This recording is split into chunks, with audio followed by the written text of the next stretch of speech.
It didn't sound like wind. That is the one thing every single survivor agrees on. Wind has a pitch. It whistles, it howls, it screams around the corners of a house. But this was different. This was a low, mechanical grind, a vibration that you felt in your teeth before you heard it with your ears. Some said it sounded like a squadron of B-29 bombers, flying so low they were scraping the rooftops. Others, the ones who had worked the railways, they said it sounded like a freight train. 1,000 freight trains, loaded with steel, derailed and sliding down the mountain at full speed. But on the evening of June 23, 1944, there were no trains scheduled in Shinnston, West Virginia. There were no bombers flying overhead. There was only the heat. The clocks in the Grimm household were ticking steadily towards 8:30 in the evening. The dinner dishes were being washed. The radio was humming in the corner. And then, the ticking stopped. The birds stopped. The air itself seemed to be sucked out of the room, leaving a vacuum so tight it made your ears pop. And then, the roar began. To understand why the Shinnston tornado was so devastating, you have to understand where the world was in June of 1944. You have to understand the mindset. The United States was at war. The entire planet was on fire. Just 2 weeks earlier, Allied forces had stormed the beaches of Normandy. D-Day was the only thing anyone was talking about. The newspapers, the radio broadcasts, the gossip at the general store. It was all about the European front. Every mother in Shinnston, every wife, every sister, they lived with a permanent knot of anxiety in their stomach. But that anxiety was directed east, across the Atlantic Ocean. The danger was over there. Here, in the rolling green hills of Harrison County, West Virginia, you were safe. This was the heartland. This was the place where you grew victory gardens and bought war bonds. The greatest threat to a family in Shinnston was a telegram delivered by a grim-faced man on a bicycle. Nobody was looking at the sky. And even if they were, nobody knew what to look for. In 1944, the word tornado was actually banned by the U.S. Weather Bureau. They called them severe local storms. They didn't want to cause panic. They didn't want to hurt war production with false alarms. Radar was in its infancy, used for tracking Nazi planes, not storm cells. So, on that Friday morning, when the sun rose over the West Fork River, the 3,000 residents of Shinnston woke up believing they were safe. They were wrong, dead wrong. It was hot. That's what I remember most. Not just summer hot. It was heavy, sticky. My shirt was soaked through by 10 in the morning. The air felt thick, like you were breathing in water. Grandma said it was earthquake weather. She said the air was too still. The leaves on the oak tree weren't moving, not even a flutter. It was like the whole world was holding its breath. That stillness is deceptive. Meteorologists today call it a capping inversion.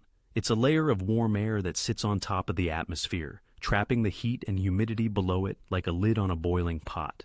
Pressure. It builds and it builds.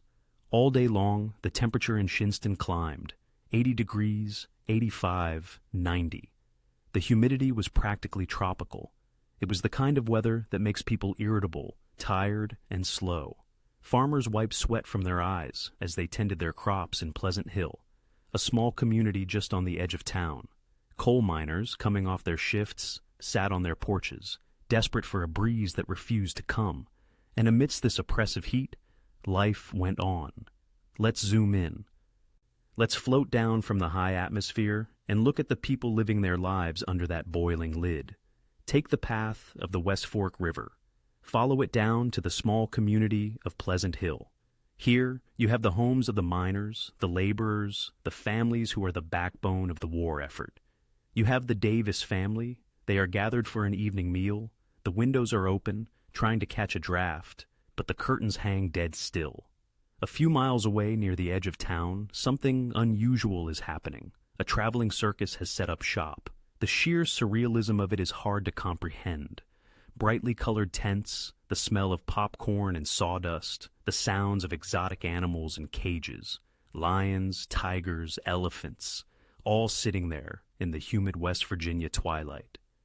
Children are begging their parents for a few cents to go see the show. It represents a rare escape from the drudgery of the war news, a moment of magic, Imagine that scene. The bright colors of the circus tents against the deep, verdant green of the Appalachian hills. The laughter of children, the distant bark of a dog. It is a Norman Rockwell painting. It is the perfect image of American life.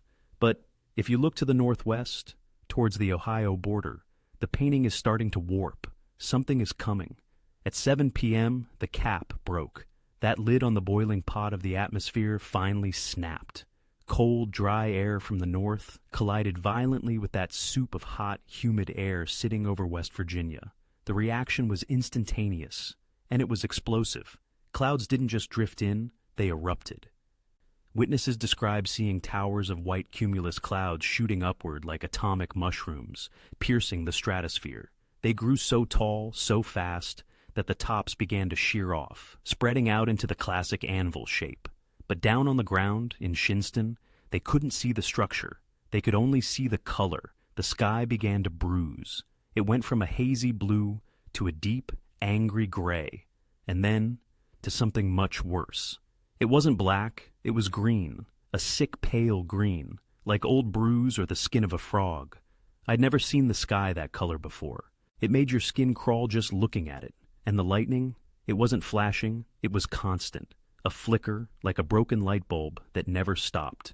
That continuous flicker, that is a sign of extreme atmospheric violence. The storm was now a supercell, a rotating thunderstorm.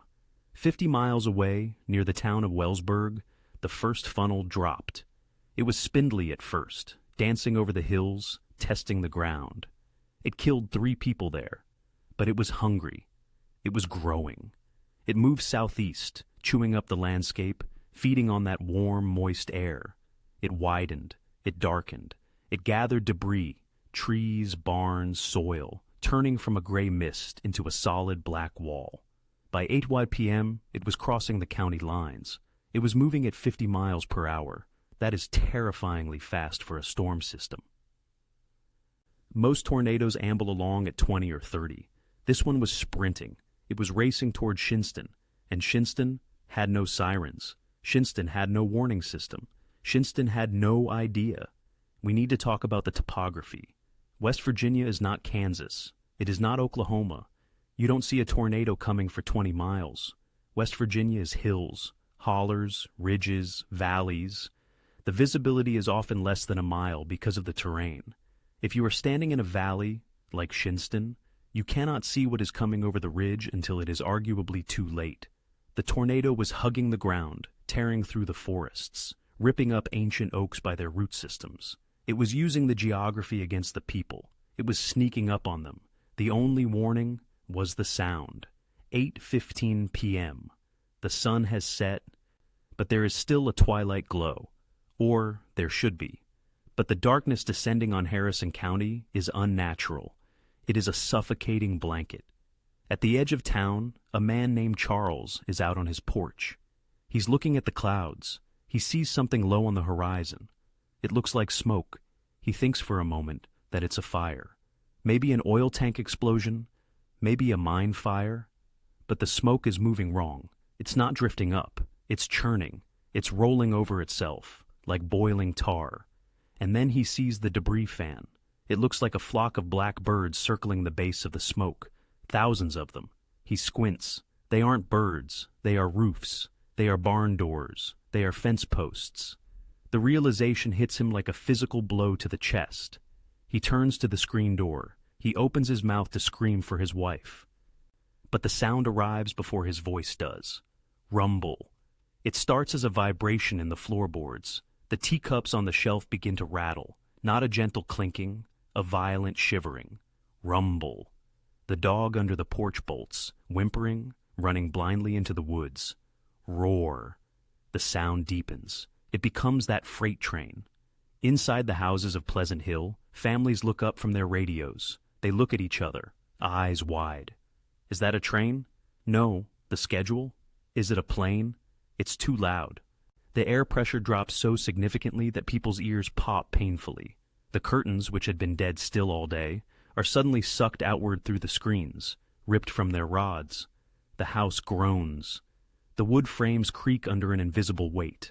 At the Grimm household, the mother stands up. She drops the dish towel. She looks out the window towards the ridge. Lightning flashes. And in that split second of illumination, she sees it. It isn't a funnel. It is a wedge. A massive black wall of rotation that fills the entire horizon. It is wider than the valley itself. It is a grinder, churning the earth into mulch. And it is less than 30 seconds away. She screams, "Basement! Get to the basement!" Chairs scatter. Plates shatter on the floor. The father grabs the youngest child. They scramble towards the cellar door. But the roar is deafening now. It drowns out their own voices. It drowns out thought. The windows explode, not one by one, but all at once. Shatter. Glass flies inward like shrapnel. The wind howls into the living room, a demon finally invited in. The lights flicker, once, twice, and then the power lines are severed, pitch black. They are in the dark, and the house begins to lift. Total, sensory, overload. That is the only way to describe the first 10 seconds.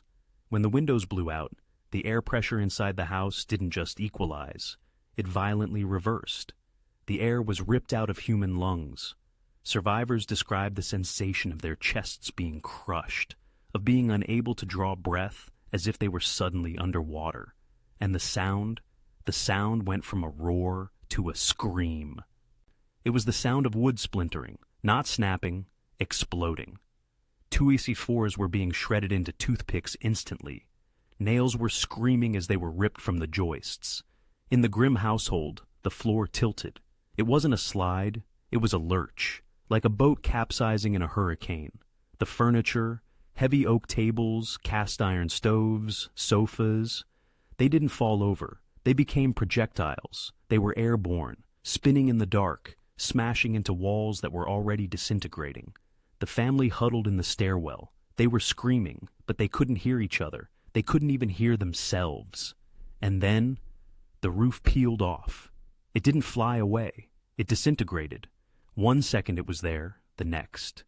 Only the black churning sky remained. And then, the suction hit.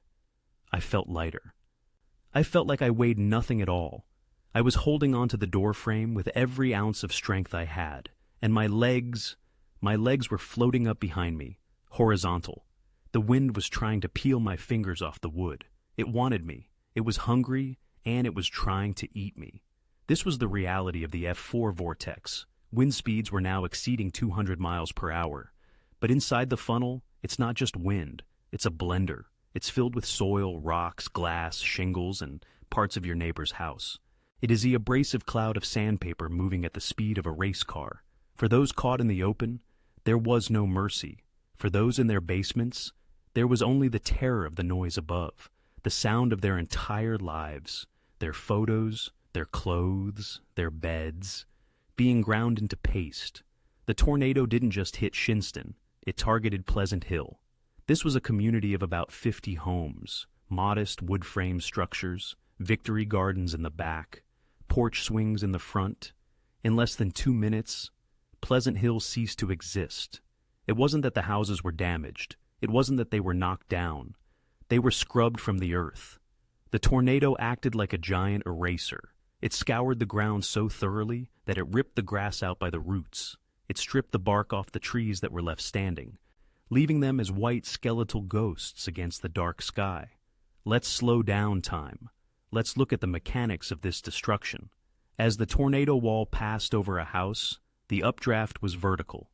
Entire structures were lifted, whole, off their foundations. Imagine that. You are inside your house. You feel the lurch. And suddenly, you are flying. The house rotates once, twice, in the air, 20 feet off the ground, and then the pressure explodes it. The walls blow out. The floor disintegrates. And the family inside is thrown into the maelstrom. Bodies were tossed like rag dolls. People were thrown hundreds of yards. Some were thrown miles. There is a report of a man, a father, who was found 3 miles away from his foundation. He was found in a field, stripped of his clothing by the sheer force of the wind, and this is the horror of the tornado, he was still clutching the handle of the door he had been trying to hold shut. The door was gone. The house was gone. Only the handle remained in his grip. When wind reaches these speeds, physics stops making sense. Solid objects begin to behave like liquids. Soft objects behave like bullets. In the aftermath, they found a piece of straw, a single fragile piece of dry yellow straw, driven deep into the trunk of a hard oak tree. It had pierced the bark like a hypodermic needle. They found a vinyl record, fragile, breakable, embedded halfway into a telephone pole, unbroken. They found a car, a 1940s steel sedan, weighing thousands of pounds, twisted into a knot, not crushed, twisted, like a wet towel being wrung out. How? How does that happen? It's the torque. The twisting motion of the air is so violent that it doesn't just push objects, it warps the molecular structure of the materials, and amidst this physics-defying violence were the people. The storm crossed the West Fork River. Witnesses say the water didn't just ripple, it was sucked up. A waterspout formed within the tornado, draining the riverbed, pulling mud, catfish, and water into the sky, mixing it with the debris of the homes it had just destroyed. And, nearby, the circus. The legend of the Shinnston tornado often talks about the circus animals, and while many stories are exaggerated, the truth is just as terrifying. The tents were shredded instantly, the cages were tossed. Imagine the confusion of those animals, the lions, the tigers, creatures of the jungle, facing a monster they had no instinct for. But the human toll was far worse. People who had been running for the shelter of the riverbank found no safety there. The mud became a trap. The trees along the bank became spears. The darkness was absolute now. The power grid for the entire county was gone. The only light came from the continuous strobe light flashing of the lightning within the funnel itself. It was a strobe light illuminating a massacre. Flash, a house flying apart. Flash, a car rolling end over end across a field. Flash, a child standing alone in the debris. Flash, darkness. I woke up in the mud. I didn't remember falling. I didn't remember the house going. I just remember the noise stopping. I tried to stand up, but I couldn't. My leg was trapped under a beam. And it was raining. But it wasn't raining water. It was raining dirt. It was raining insulation. It was raining pieces of my neighbors' lives. And then I heard the screaming start. The screaming. That is the second thing survivors talk about. First, the wind, then the silence, then the screaming. But we aren't at the silence yet. We are still in the chaos. At 8:35 p.m., the tornado was at peak intensity. It was an F4, bordering on F5. It tore through the solitude of the rural landscape with the precision of a surgeon and the brutality of a butcher. There was a family. The Rices. They had run to a culvert under the road, a drainage pipe. It is often said to be a safe place. It isn't. The wind creates a Venturi effect in tunnels. It accelerates. The debris was funneled into that pipe like a cannon loading grape shot. The space that was supposed to be their sanctuary became a wind tunnel of mud and rock. Survival in those minutes was not a matter of skill. It was not a matter of preparedness. It was pure, blind luck. If you stood 3 feet to the left, the beam missed you. If you stood 3 feet to the right, it didn't. A mother held her baby so tight that when they found them, she had bruised the child's skin. But the child was alive. The mother shielded the baby with her body. Her back was flayed by the glass and shingles. She took the shrapnel so the child wouldn't. That was the only defense they had, their own bodies. Meanwhile, in the nearby towns that had been spared, the doctors were waiting. But remember, this is 1944. Half the doctors are in Europe. Half the nurses are in the Pacific. The medical staff remaining in Harrison County were older, retired GPs, or young students. They had no idea what was coming towards them. Communication lines were down. They didn't know the scale. They thought maybe a bad storm, maybe a few injuries. Then the first truck arrived. It wasn't an ambulance. It was a farm truck. The bed of the truck was slick with blood. A man jumped out, screaming for help. In the back, 6 people. Or parts of people.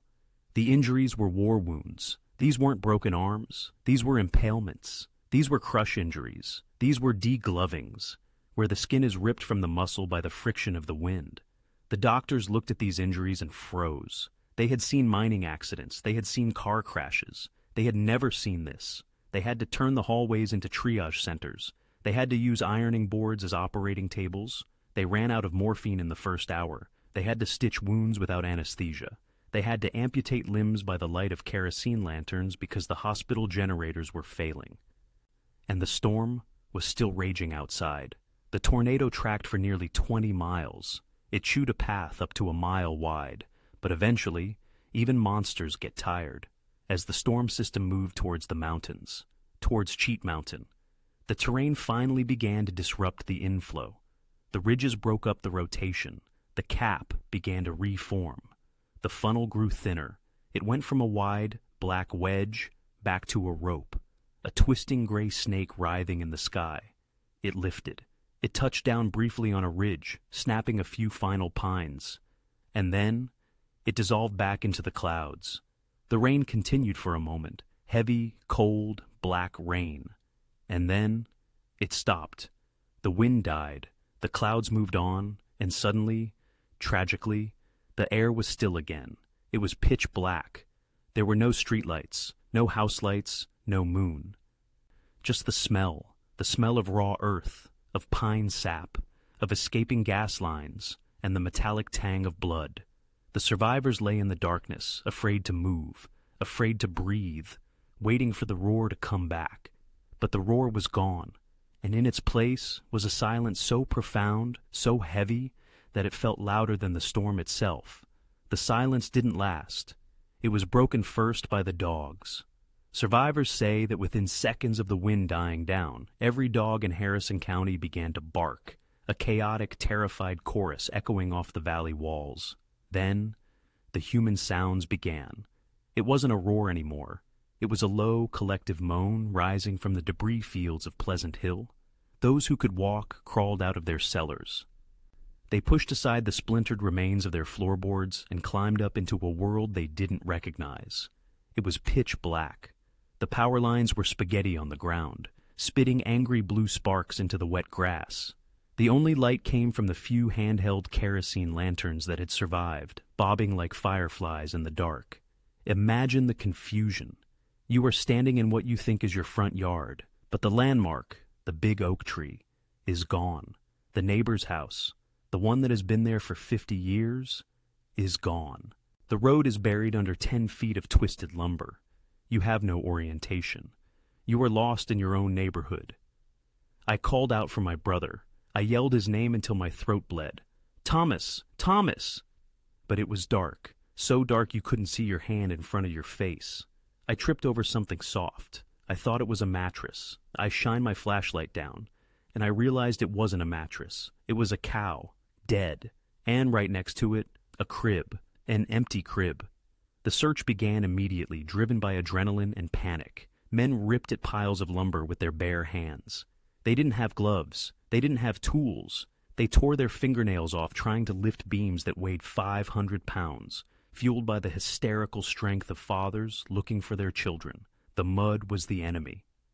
The tornado had churned the earth into a slurry. It was knee-deep in places. It coated everything in a gray slime. It made the debris slippery, dangerous. Every step was a risk of impalement on a rusty nail or a jagged shard of glass.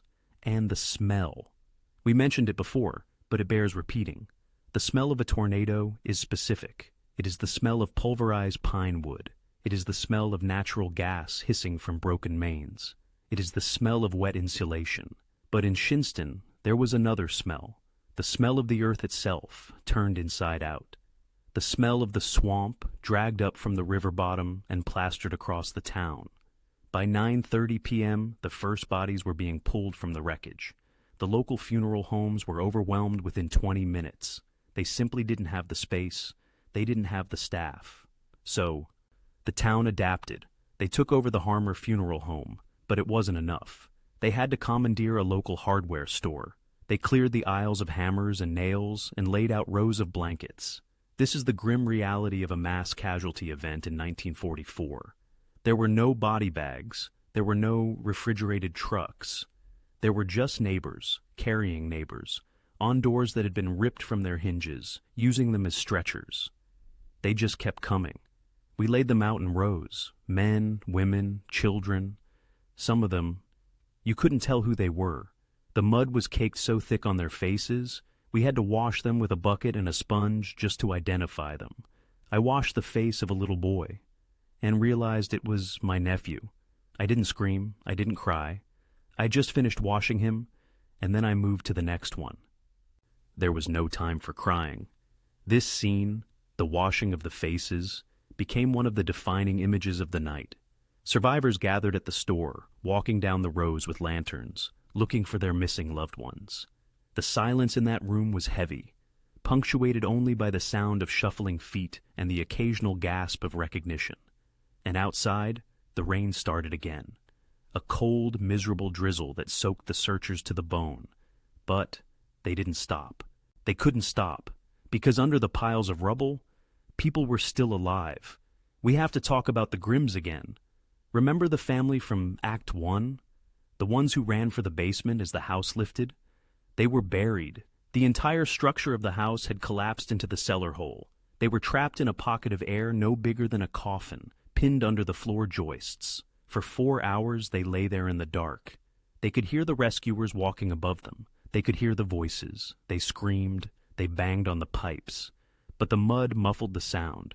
It wasn't until midnight that a neighbor, searching for his own dog, heard a faint tapping sound coming from beneath a pile of bricks. "Hush!" he yelled to the other men. "Hush! I hear something!" They dug. They dug like badgers. When they pulled the father out, he was blue from lack of oxygen, but he was alive. They pulled the mother out. Alive. They pulled the children out, except one, the youngest. The beam had landed just inches too far to the left. This is the cruelty of the tornado. It is binary, it is random. 1 inch is the difference between a dinner table story 50 years later and a gravestone. In the wreckage of another home, rescuers found a baby, unharmed, sleeping in a basket that had been thrown 50 yards into a tree. The baby didn't even have a scratch. Just 10 feet away, a sturdy brick chimney had collapsed, crushing a grown man instantly. Why? Why the baby? Why not the man? That is the question that haunted Shinnston for generations. The why, June 24th, 5:30 a.m. The sun rose over the Appalachian Mountains just like it did every morning, a beautiful golden sunrise. But as the light hit the valley, the people of Shinnston finally saw what had happened to them. The landscape looked like the surface of the moon. Entire forests had been leveled, not just knocked down. The trees were twisted, splintered, and debarked. The hillsides, usually lush and green, were brown and scarred, as if a giant claw had dragged across the earth. Pleasant Hill was gone. It wasn't just damaged, it was erased. The foundations were swept clean. You could see where the houses used to be only by the rectangular outlines of the cellars filled with debris. Chickens walked around the fields, completely featherless, plucked clean by the wind, yet somehow still alive, clucking in confusion. Cars were found wrapped around trees like aluminum foil. A piece of a checkbook from a Shinnston resident was found. Wait for it. In Virginia, over 100 miles away, the storm had carried a piece of paper across state lines and dropped it in a field 3 counties over. That is the power of the updraft. Reporters from the larger cities began to arrive. They stood on the ridge, cameras in hand, and lowered them. They didn't know where to start shooting. One reporter from the Charleston Gazette wrote, "I have seen the war news. I have seen the pictures from the Blitz in London. But I have never seen anything like this. This was not war. This was execution. Now, we must address the controversy. Why have you never heard of this? If a tornado killed 100 people today, it would be the lead story on every news channel for a month. It would be a national tragedy. But in 1944, the media had other priorities. The front pages were dominated by the Battle of Cherbourg. The U.S. Marines were fighting on Saipan. The Shinnston tornado was pushed to page 3, below the war bonds advertisements. There was also the censorship. The War Department was terrified of panic. They were worried that if they publicized that American factories and coal mines could be wiped out by weather, it would hurt morale. They downplayed the severity. They didn't call it an F5. They didn't even have the Fujita scale yet. Dr. Ted Fujita, The man who would eventually create the scale to measure tornado intensity wouldn't begin his work until after the atomic bombs were dropped in 1945. He actually used the damage patterns from Nagasaki to understand tornado damage. But modern meteorologists have gone back. They have looked at the photos of Shinnston. They looked at the trees stripped of bark. They looked at the heavy machinery thrown half a mile. They looked at the houses swept from foundations. And the consensus is chilling. Shinnston was likely an F5, wind speeds in excess of 260 miles per hour. It belongs in the same category as the Joplin tornado, the Moore tornado, the tri-state tornado. It is a monster of the highest order, hiding in the history books under the shadow of World War II. The physical rebuilding of Shinnston took years. But the psychological rebuilding, that took decades. In 1944, there was no such thing as PTSD. There were no grief counselors. There were no support groups. You buried your dead on Sunday, and you went back to the coal mine on Monday. Survivors didn't talk about it. They bottled it up. Children who survived the storm grew up with a paralyzing fear of the wind. Every time a summer storm rolled over the hills, you would see grandmothers pacing their porches, wringing their hands, watching the sky with a 1,000-yard stare. They called it nerves. Oh, Aunt Mary just has bad nerves when it storms. It wasn't nerves. It was trauma. Deep, unresolved trauma from seeing their world disintegrated in 60 seconds. There is a story of a man who survived the storm but lost his wife. For the rest of his life, 40 years, he never slept in a bed again. He slept in a chair by the window, watching the clouds, waiting. He was the sentinel, ensuring that the monster would never sneak up on them again. So, what is the legacy of the Shinnston tornado? It changed the way we look at weather in Appalachia. Before 1944, the common wisdom was that tornadoes didn't hit mountains. The hills will break them up, the old-timers said. Shinnston proved them wrong, dead wrong. It taught meteorologists that terrain doesn't stop a supercell. In fact, it can hide it. It proved that no place is truly immune. Today, if you drive through Shinnston, you won't see many scars. The houses have been rebuilt. The trees have grown back. Pleasant Hill is a quiet community again. But if you go to the cemetery, you will see it. Rows and rows of headstones, all with the same date. June 23rd, 1944. June 23rd, 1944. June 23rd, 1944. Whole families, infants, grandparents. They are the silent witnesses to the deadliest minute in West Virginia history. The war in Europe ended in 1945. The soldiers came home, the parades were held, the world celebrated. But for the people of Shinnston, the war ended on a Friday night in June, and for those who were there, for those who heard the freight train in the sky. The silence that followed never truly went away. It remains there, just beneath the noise of everyday life, a reminder of how fragile we really are, and how quickly, how terrifyingly quickly the sky can turn green. This has been a production of. If you found value in this story, please share it. Let's make sure the victims of Shinnston are remembered, not just as a statistic of 1944, but as people who face the unimaginable. Stay safe, watch the sky, and I'll see you in the next one.